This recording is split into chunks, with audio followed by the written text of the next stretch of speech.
Congratulations, Mr. Trump. Lorsque Donald Trump a été investi président des États-Unis pour la deuxième fois le 20 janvier, sa confiance était compréhensible. L'âge d'or de l'Amérique commence dès maintenant.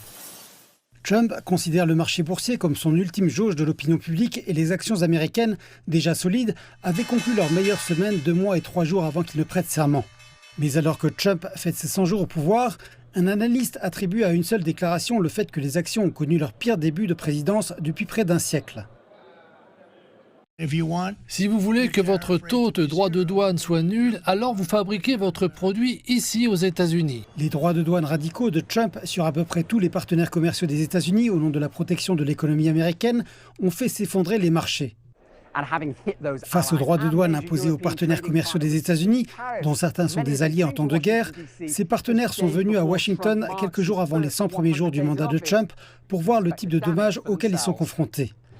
Les délégués sont arrivés la semaine dernière aux réunions annuelles de printemps du Fonds monétaire international, juste au moment où celui-ci a fortement revu à la baisse ses prévisions de croissance en raison des droits de douane.